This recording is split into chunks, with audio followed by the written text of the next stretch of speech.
Bonjour et bienvenue dans Beats by Beats, le podcast qui décortique vos jeux favoris. Je suis Lucas et je suis accompagné de ma libellule, Ellie. Comment ça Voilà, va? bonjour, ici Sparkselly, on va dire ça comme ça. Non, mais écoutez, heureux de vous revoir, en tout cas de vous revoir. Non, je vous vois pas, mais bon, de m'imaginer vous revoir, ou en tout cas que vous nous écoutiez aujourd'hui. Et aujourd'hui, le jeu qu'on a choisi de traiter, c'est Spyro. Spyro, on va essayer d'aborder un peu la première trilogie sur PlayStation. Peut-être un épisode plus court que les autres parce que Le format de jeu Ouais, s'y prête d'une certaine manière, hein, on n'est pas C'est dans, ça, dans ça. une longue épopée. on n'est pas dans une histoire très complexe à analyser, machin. Donc, on va voir ce que ça donne. Au pire, vous aurez un épisode un peu plus court et c'est pas grave, vous aurez du temps pour faire autre chose. Voilà.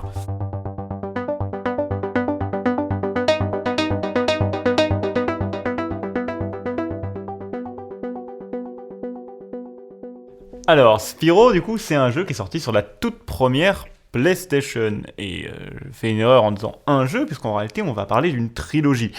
On a Spyro 1, Enter the Dragon, Spyro 2, Gateway to Glimmer, et Spyro 3, Year of the Dragon. Appelé comme ça parce qu'il est sorti en l'an 2000, l'année du dragon dans Eh oui. l'astrologie chinoise. Voilà, le petit point culturel de référence.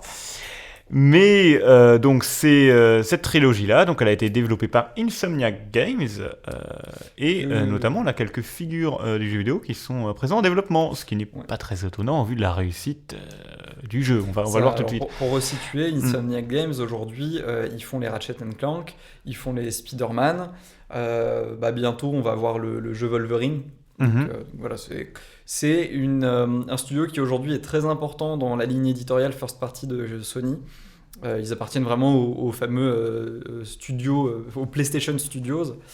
Et comme tu disais, il y a du monde important qui a travaillé dessus. C'est-à-dire que le producteur exécutif de Spyro, c'est un certain Marc Cerny, dont vous avez sans doute déjà entendu le nom si vous avez écouté l'actualité à partir de la PS4, parce qu'il a été lead architecte sur la PS4, sur la PS Vita et sur la PS5. Voilà. Donc c'est pas rien en effet, c'est quelqu'un quand même qui s'y connaît un minimum et autant dire que ça se ressent. Et c'est aussi ça qui fait d'une certaine manière l'intérêt des jeux. Alors, pourquoi tout simplement parce que Spyro, c'est une claque. Spyro, c'est une claque graphique, hein, tout d'abord pour de la PlayStation. Je rappelle qu'on est quand même en 1998 et le jeu, si vous avez l'occasion de le lancer, que ce soit en émulation ou alors sur le support d'époque, vous verrez que ça n'a pas mal vieilli du tout et qu'on est quand même avec des jeux de couleurs un petit peu pastel qui sont très agréables à l'œil et surtout des textures qui ne sont pas pixelisées à outrance ou en tout cas dont le rendu est quand même vachement lisse et vachement propre, surtout pour la PlayStation. On est limite sur du rendu 64 au début PlayStation 2. On a quand même ce rendu un peu gigotant des polygones de la PS1 qui est dû, je le rappelle, au fait que la PS1 ne gère pas les nombres à virgule. Du coup, les positions des sommets des polygones passent de 0 à 1 à 2 à 3 sans faire les entre-deux. Du coup, il y a ce côté très tremblotant des polygones. Mais oui, sinon, si tu mets ça de côté, effectivement, tu es devant un jeu qui exploite à fond les capacités de la PS1. C'est assez impressionnant, quoi.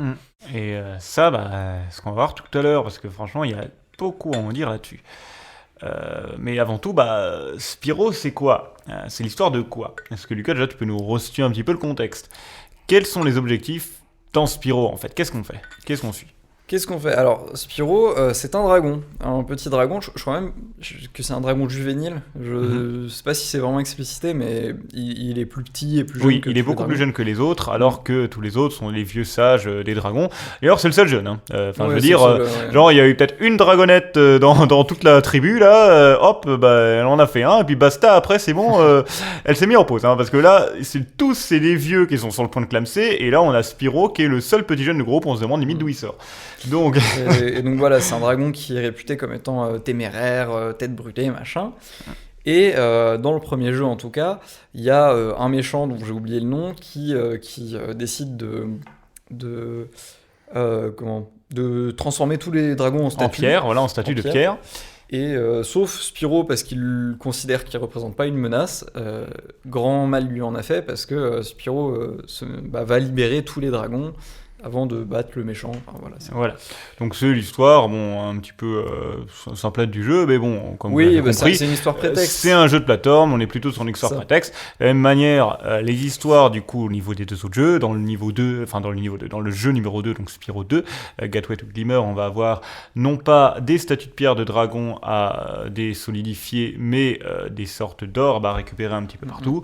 Et dans le 3, le tournant de l'histoire, voilà, c'est les œufs. C'est-à-dire qu'en fait, là, bizarrement, pouf, la dragonette, elle a pondu plein de partout, vraiment, c'est soit tout, soit rien. C'est-à-dire, il y a 100 ans, allez hop, on te fait toute une tribu de dragons à elle toute seule, et puis là, maintenant, c'est tous les nouveau-nés. Le réarmement démographique est en marche. Voilà, exactement. Spyro en est la plus belle ou mauvaise illustration d'une certaine manière. Donc... blague à part, du coup, dans le jeu numéro 3, on doit récupérer les œufs de dragon qui ont été volés.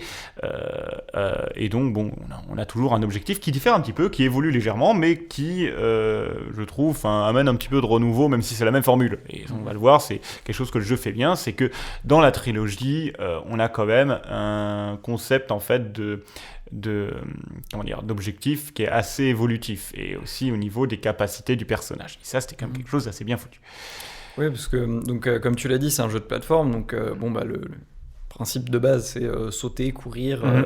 Alors, c'est quand même des niveaux qui sont pas super verticaux. Oui. En fait, c'est beaucoup de courses, et puis et d'exploration un petit peu aussi. L'exploration, ouais, il y a des ennemis, il y a pas mal d'ennemis à aller taper dans le dos, tu leur cours dessus, c'est assez rigolo. Mais effectivement, la palette de mouvements de Spyro au début est, en tout cas dans le premier, assez limitée.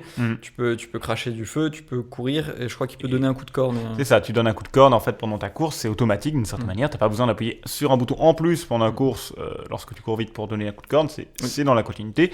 Ce qui permet d'ailleurs, et ce qui est intéressant au niveau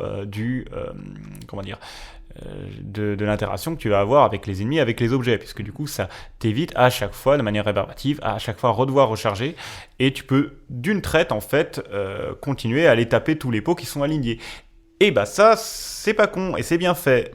Contrairement à d'autres jeux où on pourrait avoir par exemple le personnage qui se heurte au mur un petit peu partout, etc. Dans Spyro, on peut avoir des effets de chute, ou alors du fait qu'il va se cogner, mais lorsqu'on est en course, en général, le jeu est un peu adaptatif, c'est-à-dire qu'il va lisser un petit peu les accros que Spyro peut avoir, pour que ce soit relativement fluide, tout en sachant dire stop aussi, pour introduire une certaine notion de réalisme, lorsqu'il va vraiment à un angle qui est trop direct dans le mur.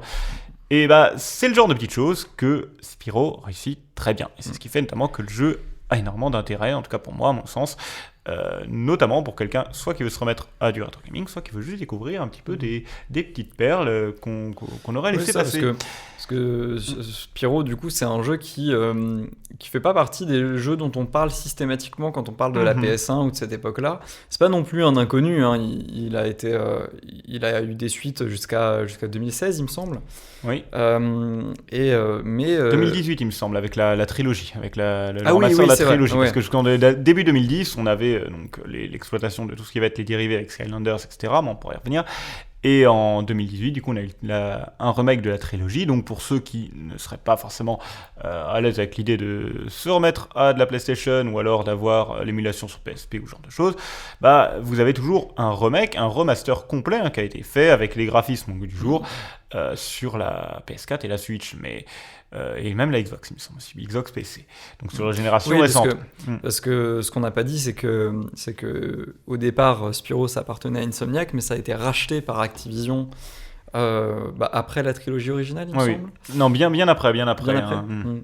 Et qui ont fait les fameux Skylanders, donc qui était un spin-off de Spyro à la base. Et qui du coup sont pas embêtés pour ressortir la trilogie sur toutes les plateformes. Et écoute, moi là les trois là, je les ai fait sur émulation sur PS1. Mais toi, t'as la trilogie remaster, elle ressemble à quoi du coup ? Eh ben la remaster, franchement, il y a quand même du bon travail. Elle a été très bien reçue par la critique, mine de rien. Et effectivement, c'est joli et ça exploite bien les ressources des consoles pour avoir quelque chose de très lisse. On retrouve quelque chose quand même de très coloré, très pimpant en quelque sorte avec le remaster, et je trouve ça assez pertinent d'une certaine manière pour Spyro. À l'époque, on avait quand même un jeu qui était beaucoup plus dans des tons très pastels, mais je pense que le beau qui était relevé par l'aspect pastel à l'époque, aujourd'hui, le fait par un jeu qui est un peu vif en couleur, etc., c'est pas forcément complètement idiot. Par contre, du coup, c'est pas le même charme. Et c'est pour ça que moi, j'en cite vraiment ceux qui vont s'intéresser au jeu ou ceux qui s'y intéressent déjà. Allez-y plutôt en émulation, ou en tout cas sur le support d'origine, si vous avez encore une PlayStation 1 avec des CD, ou même sur les stores Vita, PSP ou compagnie, ou à télécharger, peu importe. Les jeux d'origine, en fait, je trouve qu'ils marchent suffisamment. Ils marchent suffisamment bien. Et d'ailleurs, si vous prenez le remaster, attention à un petit détail qui n'a pas forcément été précisé, mais c'est que dans les remasters, déjà pour l'instant, je crois pas qu'il y ait le jeu d'origine dedans, je l'ai pas forcément vu, donc je trouve ça un peu dommage d'une certaine manière de ne pas avoir inclus le jeu de base pour pouvoir faire la différence et jouer à celui qu'on veut. Mais plus particulièrement, lorsque vous achetez le remaster en CD sur PS4, dans les premières séries sorties du jeu, tous les 3 jeux, donc Spyro 1, 2 et 3, étaient inclus dans le disque. Ensuite, il y a une révision où pour X raisons, ils ont supprimé les 2 et 3 qui sont maintenant en téléchargement. C'est-à-dire qu'en fait, sur votre galette, vous avez le premier jeu complet, mais les 2 autres, donc Spyro 2 et Spyro 3, où la galette vous permet de les télécharger sous forme de mise à jour. Donc, c'est un peu étrange comme choix, surtout qu'on sait qu'à l'avance... Au tout départ, il y a certaines éditions de Spyro avec certains codes de sortie des disques, donc du coup certains numéros de série, qui ont les 3 jeux sur le disque et d'autres non. Donc alors pourquoi un choix pareil ? Je ne sais pas, mais en tout cas, faites peut-être attention à ça si vous êtes plutôt enclin à l'acheter d'occasion, par exemple, parce que le jour où les serveurs ferment, vous pouvez dire adieu au Spyro 2 et 3 Remastered. Même si c'est pas encore là, faut-il quand même y penser. Donc, Spyro... Encore une fois, pour moi, c'est un jeu à faire sur le support d'origine. Et d'ailleurs, toi, quelle a été ton expérience ? Écoute, assez variable, parce que je reconnais... comment dire ? Au tout début, il faut que je vous raconte. J'y ai joué, du coup, sur ma Recalbox, sur mon Raspberry Pi, avec ma manette en Bluetooth. Et je me suis dit... la manette fonctionnait en Bluetooth, mais... Je trouvais le jeu lourd, je trouvais le jeu pénible, vraiment c'était pas agréable dans les doigts quoi. Et je regarde sur internet, moi je me dis c'est l'émulation qui a un problème, machin, je regarde comment régler le truc. Et vraiment il y a un type sur Reddit qui fait point par point les trucs à vérifier. Donc premièrement, vérifie que ta manette a pas de latence. Ensuite vérifie ceci, cela. Évidemment, je me suis dit non, ma manette elle a pas de latence. J'ai vérifié tous les autres trucs, j'ai réglé ma télé, machin. Non, c'est ça, il fallait vérifier la télé. Il fallait vérifier que la télé soit en mode jeu. Je dis, mais non, mais j'ai bien réglé ma télé. J'ai tout vérifié, ma manette, machin. Et en fait, oui, c'était la télé qui n'était pas en mode jeu. Du coup, elle me rajoutait des images à la con. Voilà, vérifiez toujours vos télés quand vous branchez un nouvel appareil. parce que ils vous rajoutent des filtres à la con. Donc voilà, mon expérience avec Spyro au début était assez lourde. Mais une fois que j'ai réglé ce problème-là, c'était quand même vachement plus sympa, vachement agréable. C'est un jeu qui, encore aujourd'hui, est assez fun à jouer, avec quand même quelques petites lourdeurs. Alors déjà, il y a le framerate, c'est un jeu qui tourne à 30 images par seconde, mais qui a une caméra assez dynamique. Donc honnêtement, j'ai pas trop le mal des transports. Là, au bout de 2 heures, j'avais la méga gerbe. Alors que moi, pour le coup, pas du tout. Vraiment, oui, je suis habitué. Mais tu joues sur Vita. Moi, voilà, j'y joue sur Vita. Ou alors, parfois, moi, j'ai joué sur cathodique. Donc, j'ai le truc je suis habitué à... J'ai un écran cathodique comme écran de PC principal. Mes jeux rétro, je joue aussi sur cathodique. Donc, d'une certaine manière, les 30 FPS, ça me choque pas. Enfin, dans le sens d'habitude, où ça me choque pas non plus. Au vieux truc. Mais ce que je veux dire par là, c'est que je trouvais qu'au contraire, moi, tu vois, par exemple, la maniabilité, on a donc la possibilité de mettre en mode dynamique ou en mode passif, comme tu l'as expliqué. Oui, attends, non, je l'ai pas encore expliqué. Oui. En fait, il y a ce truc de la caméra où moi je me dis, tiens, le stick il sert pas à orienter la caméra, c'est chiant. Et en fait, pour orienter la caméra, il y a 3 boutons. Il y a un bouton qui te permet de centrer la caméra derrière Spyro, et si tu fais droite-gauche avec le stick de déplacement, il va regarder à droite et à gauche. Et sinon, tu as 2 gâchettes pour faire tourner la caméra soit dans un sens, soit dans l'autre. Alors, c'est assez vieux comme fonctionnement. C'est un peu archaïque. Maintenant, on a changé de système, mais... Mais du coup, je me dis, je vais voir dans les menus, il y a peut-être un réglage, machin. Je vais dans les menus. Oh, je suis en mode de caméra passive. Je vais le mettre en mode actif. Et je me dis, trop bien, c'est génial. J'ai même noté dans mon petit carnet, là, trop bonne idée de pouvoir passer le caméra en mode actif. Et en fait, le mode actif, c'est juste qu'elle est un peu plus réactive. Elle vient se placer très très vite derrière Spyro dès qu'il bouge. Et du coup, elle bouge dans tous les sens dès que tu fais le moindre mouvement. Et alors, comment dire, elle est très bien réglée. Elle se prend pas dans les murs. Enfin, pour un jeu de PS1, c'est incroyable comme caméra. Mais par contre, ça allait trop vite pour mon estomac. Alors bon, moi, de faire de manière, le jeu, je l'ai digéré pendant toute mon enfance, donc du coup, ça me choque pas. Et je pense qu'en plus, justement, le fait que on ne soit pas sur de la sensibilité 10 digne de quelqu'un qui veut faire une nucléaire sur Modern Warfare 2, ça fait que le jeu, la caméra, la vitesse de caméra est ni trop lente ni trop rapide. Donc, d'une certaine manière, pour moi, j'ai pas été plus choqué que ça par l'aspect caméra. Mais pour figurant quelqu'un qui n'a pas l'habitude de jouer à du rétro, et notamment à des jeux à caméra PlayStation 1, figurant, ça peut y avoir un petit décalage, mais reste force est de constater quand même que par rapport aux jeux de l'époque, c'est très bien maîtrisé. Ah oui, comparé à des jeux comme Tomb Raider ou autres, on n'a pas de caméra qui se bloque dans les murs, on n'a pas d'angle un peu étrange, on n'arrive plus à voir le personnage parce qu'il passe d'un écran à l'autre et qu'il est pas sur notre écran. On a quand même un jeu qui est fini aux petits oignons au niveau technique. Et ça, je suis c'est parfaitement vachement agréable. Et puis, il y a des choses, tu sais, pour continuer sur le niveau technique, il y a des trucs, genre, les animations. Ouais. Niveau animation. Alors, ils se sont fait plaisir. Faut se dire que la PlayStation, elle avait une grande force, c'était le support CD.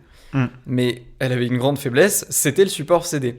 C'est-à-dire que sur le support CD, tu peux enregistrer des vidéos à lire et ça pèse rien du tout. Enfin, en tout cas, tu peux stocker beaucoup de données. Mais par contre, en termes de vitesse de lecture, on est très lent. Et sa concurrente, la N64, avait le problème inverse. Elle avait un faible support de stockage, mais à lecture quasiment instantanée. En tout cas pour les capacités du matériel. Grâce au support cartouche, rappelons-le, Nintendo 64 pour les plus jeunes, c'est une console à cartouche. Donc à mémoire flash. Et donc par exemple, je prends l'exemple de Zelda Ocarina of Time, qui avait des centaines d'animations pour Link grâce au support cartouche, qui ont même décidé de le mettre sur support cartouche, parce que la N64 avait aussi un système de support magnétique. Oui, et le Zelda, voilà, Zelda était prévu pour le support magnétique et ils l'ont changé sur le support cartouche pour avoir cette liberté de faire des centaines d'animations. Et du coup, pour en revenir à Spyro, sur la PlayStation 1, c'est très dur de faire beaucoup d'animations pour un personnage parce que tu peux pas les lire en direct depuis le disque. Il faut les stocker sur la mémoire interne de la console et ça pèse très lourd une animation. Donc c'est un miracle de voir un Spyro qui bouge autant, qui bouge aussi bien, les ailes, les coups de corne, la petite libellule qui tourne autour de Spyro en permanence et qui a sa propre autonomie. Comme on l'a dit, Spyro, c'est donc un jeu un petit peu de plateforme, etc. L'idée, c'est qu'on va devoir rechercher donc soit selon le jeu en fait les dragons à délivrer, soit les orbes, soit les œufs. Mais dans tout ça, on va avoir des ennemis, etc. Les ennemis font tous des petites animations. Quand ils ont les ennemis un peu faiblards, et donc il y a une progressivité aussi des ennemis qui est très bien pensée.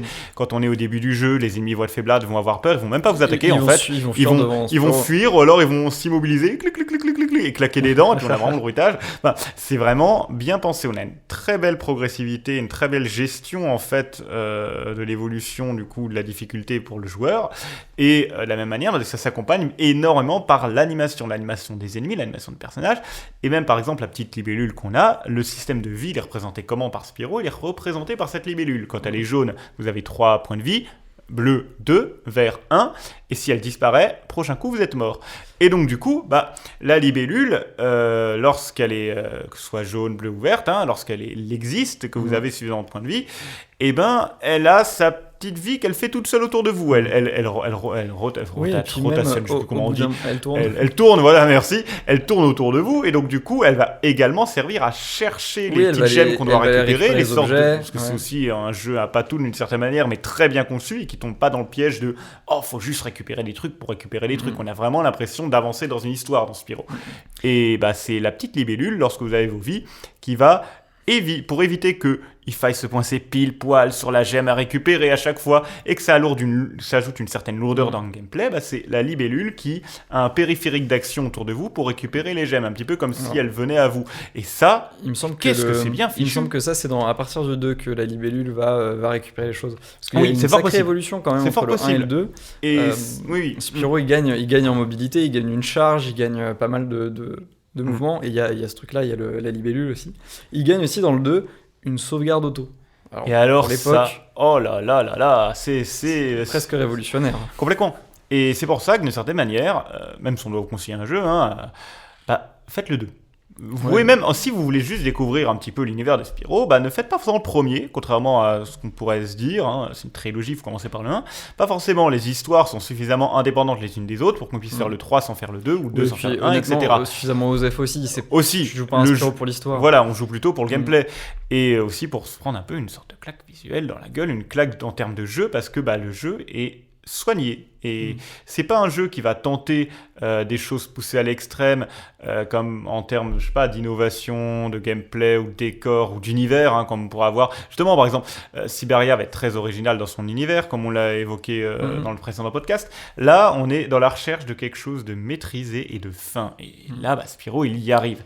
Et dans ce cadre-là, jouer au 2 ou au 3, ça pose pas de problème, quel que soit l'ordre. Et on a justement des références aussi qui s'inscrivent entre le 2 et le 3. Donc le 2 et le 3, tu as un petit peu moins joué de ton côté, mais faut savoir que le 1 est très indépendant d'une certaine manière dans l'écosystème de la trilogie, alors que le 2 et le 3 ont des liens entre eux qui sont beaucoup plus forts. C'est la structure classique de on fait un premier avec une fin relativement ouverte, mais en même temps qui conclut quelque chose. Et puis une fois que le premier a bien marché, on prévoit les deux suites en même temps. Je pense aux Star Wars qui ont fonctionné comme ça.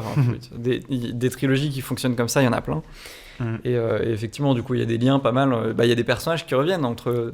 Déjà, il y a pas mal de personnages secondaires, voire même jouables dans le 2 et dans le 3. Oui, c'est ça. Et ils reviennent du 2 au 3, quoi. Et c'est là qu'on a effectivement des innovations de cette manière. Dans le 1, on a un peu l'impression d'être seul au monde. On est juste Spyro, on délivre tous les autres dragons qui, une fois qu'ils sont délivrés, pas question de vous aider. C'est en mode « Oh, merci de m'avoir réveillé de mon sommeil de pierre. Et si je faisais la sieste ?» On n'a pas parlé du doublage. Et le doublage français est tellement fun. Et ça, un doublage français. Pour rappel, on est sur PlayStation.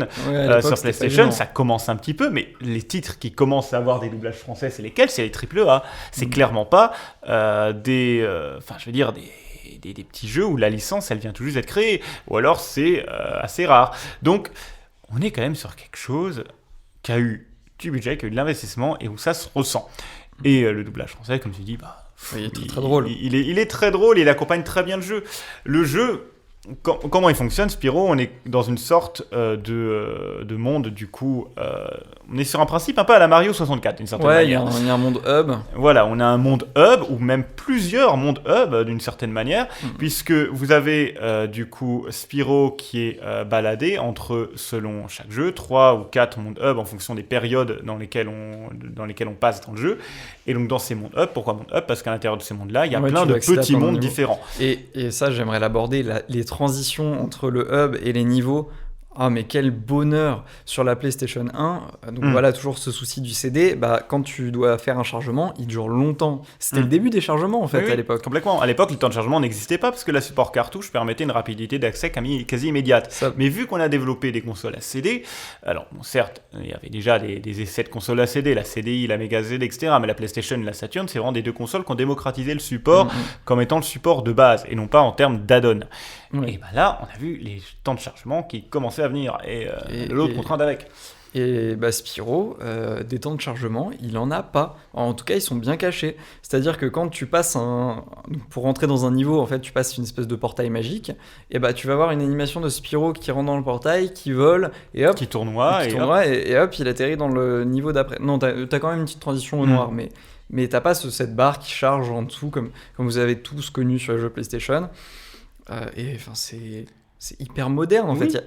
Spyro, il a plein de trucs qui sont hyper modernes dans son approche. Et qui ont même été réutilisés plus tard et qui maintenant sont devenus des standards, alors qu'avant ça n'existait pas. Je pense notamment à Spider-Man, donc de Insomniac toujours, les Spider-Man modernes, où quand tu as une transition où tu vas te téléporter quelque part, tu as un plan de Peter qui prend le métro en costume de Spider-Man, super rigolo, et puis pouf, il réapparaît ailleurs.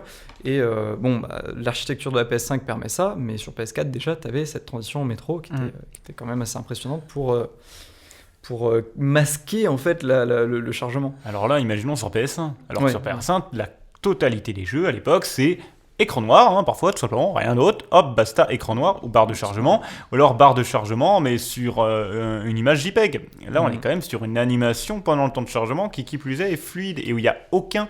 En fait, il n'y a rien qui vient briser le quatrième mur de cette manière. On n'a pas ce truc qui nous rappelle en permanence, t'es dans un jeu, tu vois ce que je veux dire ? Il n'y a pas cette barre de chargement, il n'y a pas d'affichage direct des points de vie, on a très peu de choses et d'ATH à l'écran parce que tout se fait de manière intuitive au sein du jeu. Tout se fait de manière diégétique en fait. T'as pas d'interface supérieure. À part quand tu récoltes des joyaux, etc., tu as tes petits compteurs qui apparaissent, mais ils disparaissent aussitôt.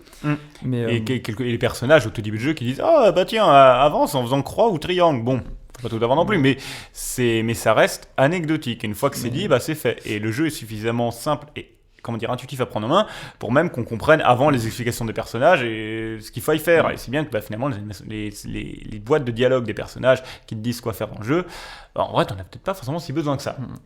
Mais tu vois, ça peut paraître anecdotique ce truc de en fait il n'y a pas de temps de chargement montré, il n'y a pas de temps de chargement visible, mais c'est quelque chose qu'on a encore du mal à faire aujourd'hui, en tout cas qu'on pouvait avoir du mal à faire sur la génération PS4.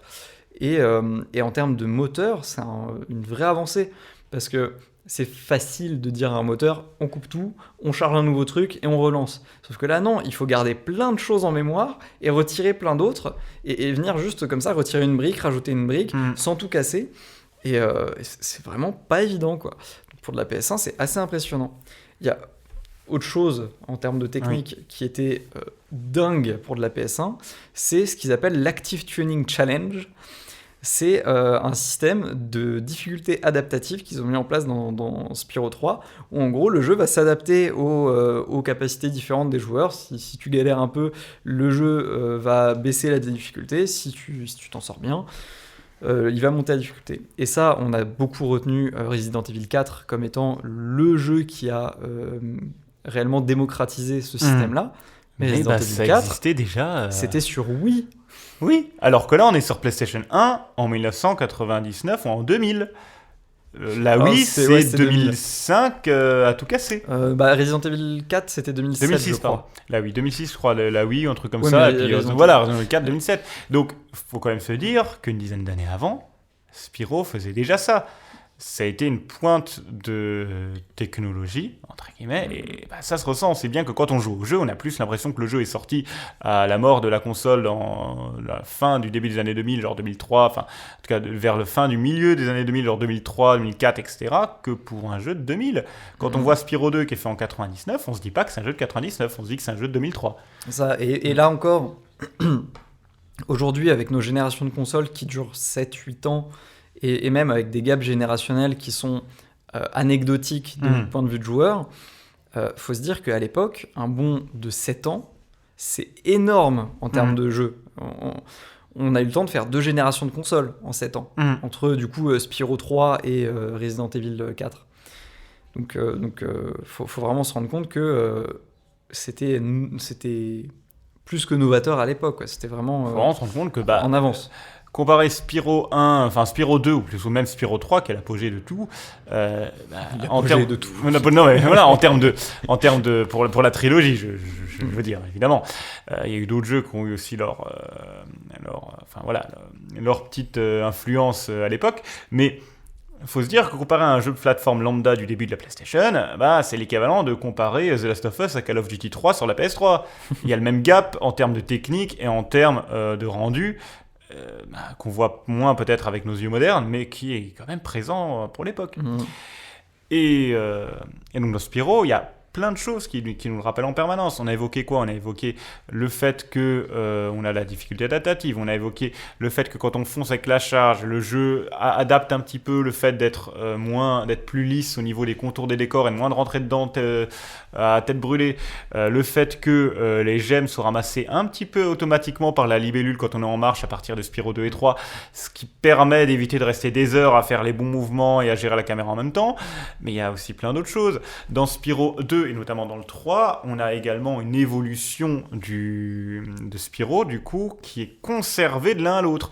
Dans ce qui est intéressant avec les deux derniers opus dans la trilogie, c'est que on va avoir la présence de pouvoir, donc ce qu'il n'y a pas forcément dans le premier, donc pour ça du coup aussi que je dis que le premier est beaucoup moins étoffé que les autres, c'est qu'on va avoir des pouvoirs par exemple avec du vol en illimité avec du vol illimité pendant une période définie. Alors ça veut rien dire dit comme ça. En gros, t'as un couloir avec des choses à éviter et tu vas rentrer dans le couloir, tu vas voler sur tout le couloir et à la fin... Parce que ce qu'il faut comprendre, c'est que Spyro, il sait pas voler comme les vrais dragons, hein. C'est un petit bébé dragon, hein. Et donc il plane. Mais bon, planer, je vous rappelle, hein, prenez un deltaplane, vous n'allez pas battre des ailes avec, vous allez vous écraser au sol après 3 mètres si vous sautez de 3 mètres. Bah là c'est pareil, si Spyro il saute de 3 mètres, alors, son truc ça va durer 10 secondes. Pas tout à fait, parce que dans la réalité on a ce qu'on appelle des pompes, mais dans Spyro il n'y a pas de mécanique de vol aussi compliquée. Et donc, bon, dans Spyro, on va avoir ce truc de plus tu sautes haut, plus tu voles longtemps, mais bon, c'est vite, la distance est vite réduite.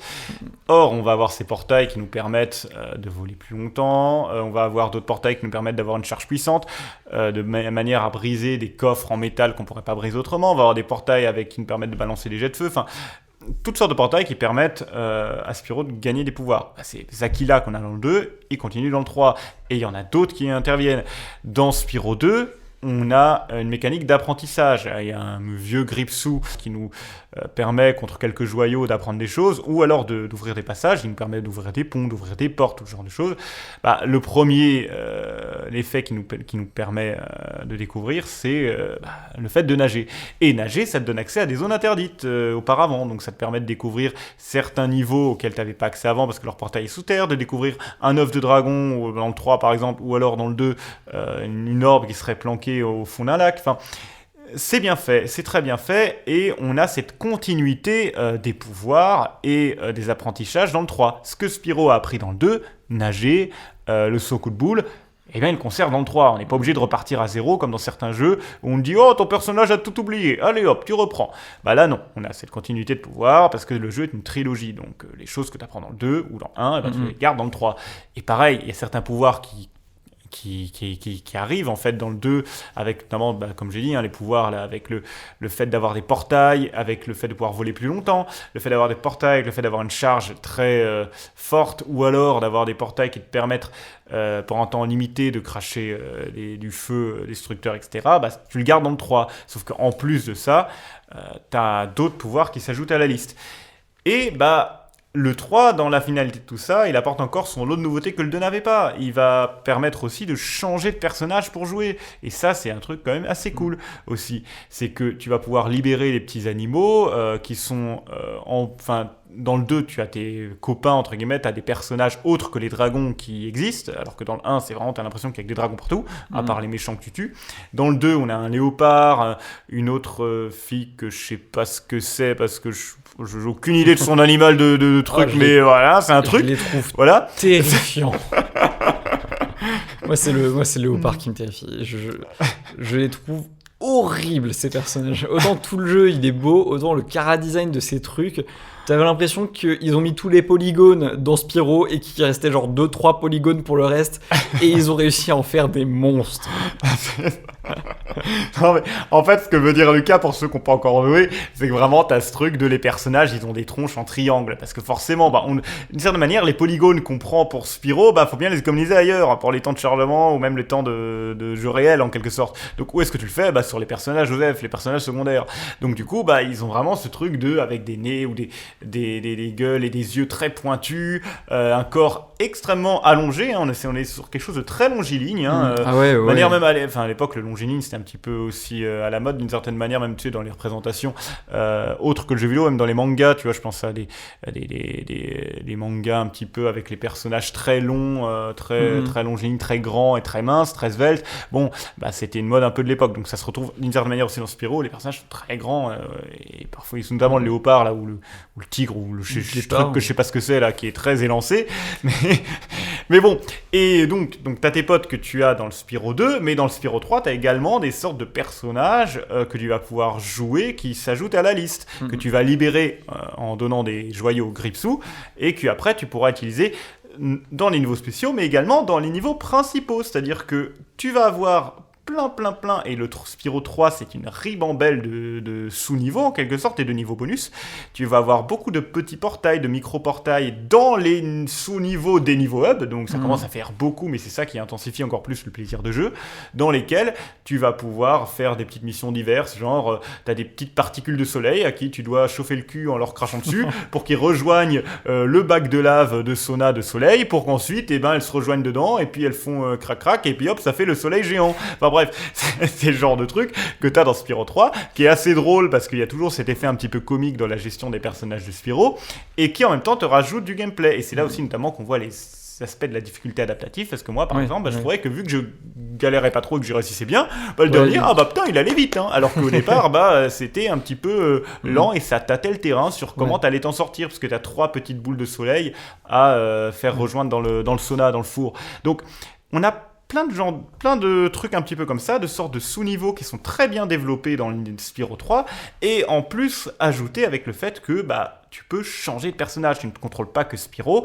Dans le premier niveau hub, c'est un kangourou que tu libères, dans les autres, t'en as d'autres, mais entre temps j'ai oublié ce que c'est, mais voilà, encore une fois, c'est les personnages spirolesques en quelque sorte, et avec le kangourou, ça va complètement changer le jeu. On l'avait dit tout à l'heure, ou en tout cas on l'avait évoqué en préparation, Spyro c'est pas un jeu qui est très vertical, c'est un jeu de plateforme, c'est assez plat. Mais c'est plat.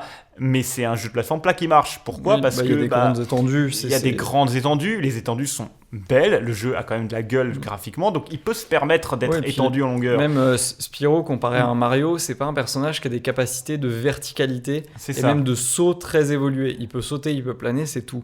Un Mario, il a 36 types de sauts, pour des sauts longs, des sauts hauts, des sauts triplés.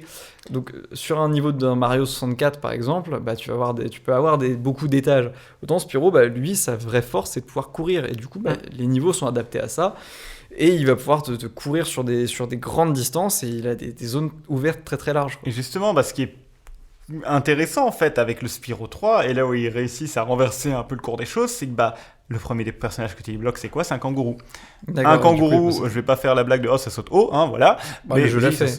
Ça saute haut. Et donc du coup, ça permet d'ajouter une verticalité. Sauf que vu que le kangourou, tu le débloques, et notamment pour certains niveaux que tu as déjà fait avec Spyro, tu as cette double lecture au niveau du gameplay. Tu vas avoir dans un premier temps le niveau que tu vas faire de manière traditionnelle avec Spyro et les compétences que Spyro a, donc de manière très horizontale. Et dans un second temps, en fait, tu vas redécouvrir même des zones inexplorées en fait du niveau, desquelles tu n'avais même pas conscience, grâce au fait que le kangourou il puisse sauter haut. Et quand je dis qu'il saute haut, c'est qu'il saute haut. Hein. Franchement, dans Spyro, c'est vraiment ultra exagéré, c'est-à-dire qu'il te fait des bonds dignes de la Tour Eiffel. Donc, du coup, tu vas arriver à voir plein d'aspects du niveau duquel tu n'aurais même pas eu conscience. Et ça, c'est une redécouverte de quelque chose que du coup, par définition, que tu connais déjà. C'est le principe d'une redécouverte, mais en tout cas, c'est super. Et ça donne beaucoup de rejouabilité au jeu. Et un autre élément de Spyro 3 que j'ai pas évoqué dans l'aspect technique, c'est son utilisation de l'ombrage de Gouraud. C'est en fait, faut comment dire, la manière de gérer des ombres sur les, en tout cas pas forcément des ombres, mais la manière dont la lumière va réagir avec chaque face d'un modèle. Il y a plusieurs manières de le faire, et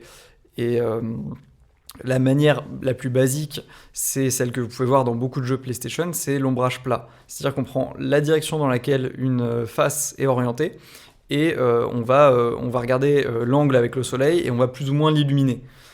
Mais ça souligne du coup les faces parce que ça vient souligner les arêtes. Chaque face est éclairée différemment. Si vous voulez un exemple vraiment très parlant, vous avez les premiers Star Fox. Ouais. Les Star Fox qui sont en ombrage plat. C'est vraiment...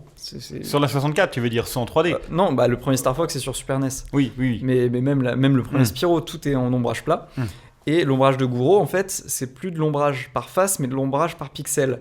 Et du coup, tu vas avoir un ombrage très lissé, et tu vas beaucoup moins faire ressortir les polygones, et du coup, tu as l'impression que tu en as beaucoup plus des polygones. Et dans Spyro 3, justement, tu parles du kangourou. Le kangourou, il est très lisse, et c'est ça qui donne un aspect un peu presque PS2 à Spyro 3. C'est parce qu'en fait, il y a une vraie utilisation de l'ombrage de Guro pour donner cette impression de démultiplication des faces des polygones, des polygones des faces des modèles. Et c'est hyper réussi. Et la presse de l'époque s'y est pas trompée. Beaucoup ont dit qu'on avait presque l'impression de jouer un dessin animé, quoi. Complètement.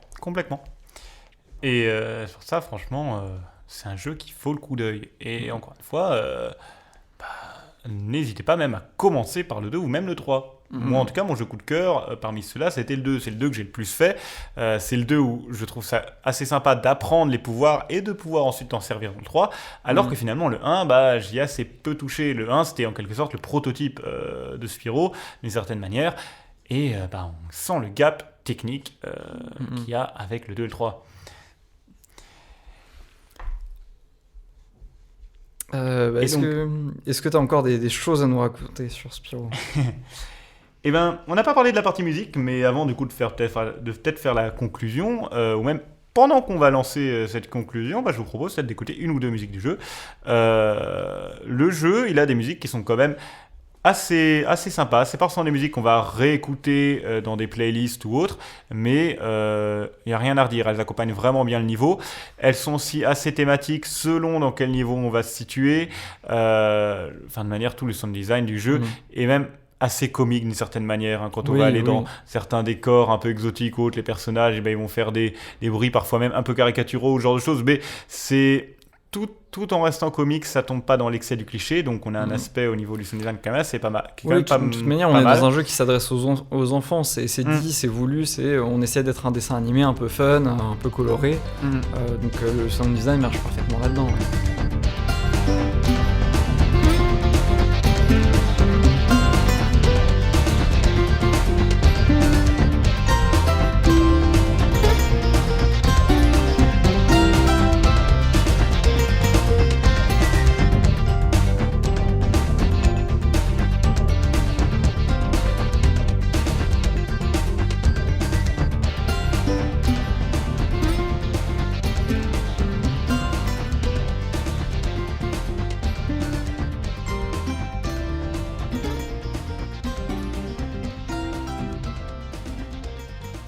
Peut-être qu'on peut passer à la conclusion après une petite interlude musicale.